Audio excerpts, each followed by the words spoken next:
Chapter 4. Bursting into the office, just on time, Helen came to a sudden stop at the threshold. Seated in her swivel chair, calmly reviewing the papers left on her desk, was none other than Violette Daryll. Her full name was Violette Vivian Daryll, which is why the reporters behind her back referred to their boss as Wicked Viv or simply Viv, depending on the current weather of her mood.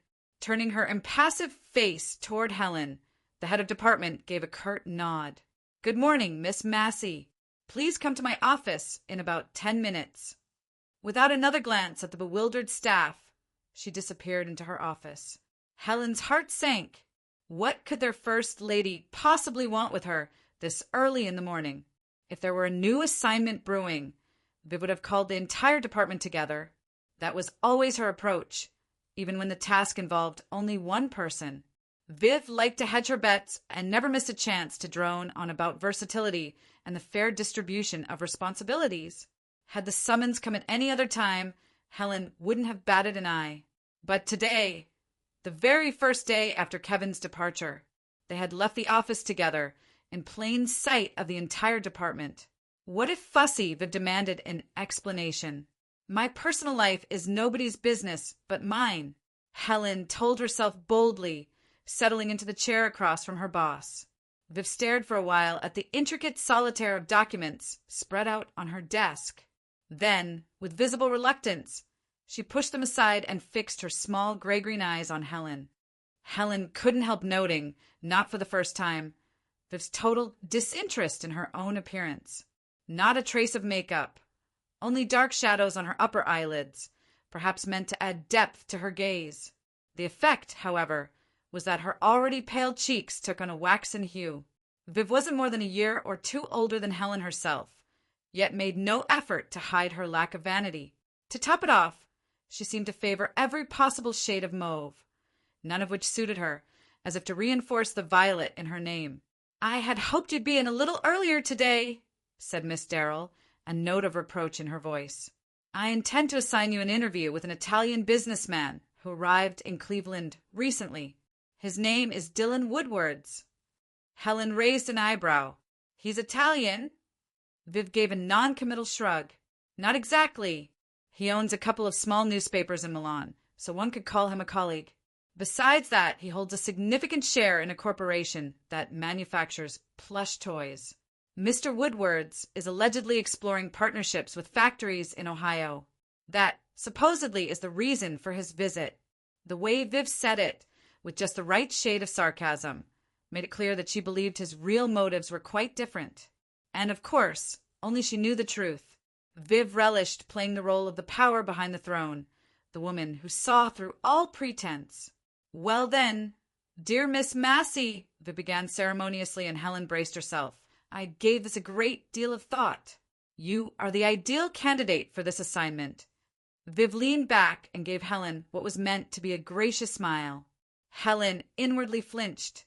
"You have no idea how much effort it took to secure this businessman's agreement to speak with our newspaper," Viv went on. Wow, Helen thought. Wicked Viv is clearly plotting something big. "I even managed to get his personal phone number. Not typically encouraged," Viv added with a conspiratorial air, handing Helen a slip of paper. "Just in case of unforeseen circumstances. We cannot afford to lose this interview. It's a real catch for our department. What makes me right for this assignment?" Helen asked sweetly, unable to resist teasing the ever-confident Viv. Miss Daryl's thin, colorless lips stretched into a smug little smile. "You're not exactly a journalistic prodigy," she declared. Of course not, Helen thought. Only Violet Daryll herself could qualify for that honor. But you are a seasoned correspondent. Responsible, punctual, level-headed under pressure, she continued, ticking off the points. And you're charming, not to mention you have a lovely name. Another tight-lipped smile from Viv, clearly expecting her wit to be admired. Helen returned the smile, dutifully. "Back to business." Viv handed her a printed sheet. "This is a rough list of questions," she said. That alone was unusual. Viv almost never prepared anything in advance. She must really want this interview. Why not conduct it herself? Then He's staying at the Hilton near Hopkins Airport, she added. Ah, that explained everything. Viv's cousin worked at the Hilton. That's how she got wind of the businessman's arrival, his phone number, the works. So this was what Viv called expert intel gathering. Mr. Woodwords will expect you in his suite at 3 p.m. There's no need to call ahead. We don't want to disturb an important man more than necessary. He's already doing us a favor. She shot Helen a sharp glance. I trust your car is in working order? You'll have enough time to prepare before you leave. How generous! So, no company vehicle for dear Miss Massey, charming and responsible as she may be. That privilege was clearly reserved for journalistic prodigies. Gathering the pages neatly, Helen headed off to prepare for what Viv had already dubbed the interview of the century. Chapter 5. You've made yourself quite comfortable. Jeremy strolled leisurely around the spacious living room, casually glancing out the window. And what of you? He wasn't wrong. The window opened onto a park, now ablaze with the fiery hues of early autumn. A picture-perfect scene, the kind one could only truly appreciate in that fleeting moment. Between summer and winter. Autumn idle, Jeremy pronounced with mock solemnity, turning to face Dylan, who lounged in an armchair. You like Indian summer, don't you, Dill? Dylan looked up from the magazine he'd been flipping through absent-mindedly and finally acknowledged his smirking friend. I prefer maiden spring, he replied dryly, tossing the magazine aside and pouring himself a cup of coffee. But you'd know more about comfort. You design it for a living.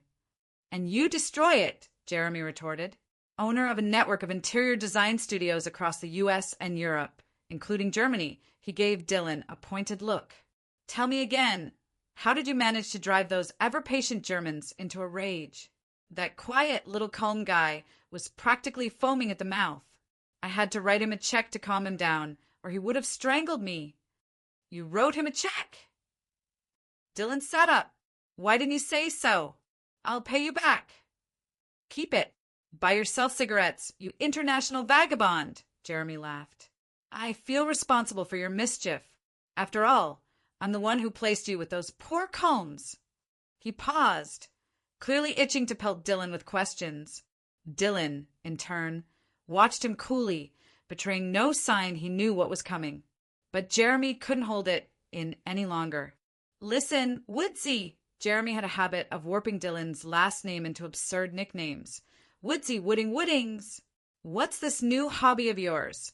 Imposing yourself on unsuspecting hosts and turning their homes into disaster zones. You're not exactly homeless, you know. And you just came into an inheritance. By the way, who decided to bless you with that? Dylan sighed and began to pace the room before settling again in his chair. The inheritance is pretty straightforward. Some relative, maybe a cousin, maybe a granduncle. I honestly couldn't trace the exact relation. Never met the man. Apparently, I was his only heir. And from what I've gathered, the old guy had quite the sense of humor. He glanced at Jeremy and added, Turns out he had a spare $1 million tucked away, plus a villa in Santa Rosa. Nothing fancy, but livable. Jeremy ran a hand through his thick blonde hair. Well, how about that? Money really does find money. Dylan ignored the remark and continued. As for the so-called hobby, it's directly tied to this unexpected windfall. I'm not particularly eager to deal with my newly acquired real estate, so I decided to have a little fun. How so? Jeremy frowned. Dylan gave a sly grin. You see, I have a healthy sense of curiosity. I wanted to test just how far the noble virtue of hospitality could stretch. Wait! Jeremy leaned in, eyes locked on Dylan. Are you telling me you've been deliberately testing the patience of these Austrians, Germans, Swiss? Yes, Dylan said plainly. And now it's the Americans' turn. But why? What for? As I said, entertainment. Plus, I'm running a little experiment. The homeowner who manages to put up with me for a full month without insulting me or filing a complaint will receive a reward.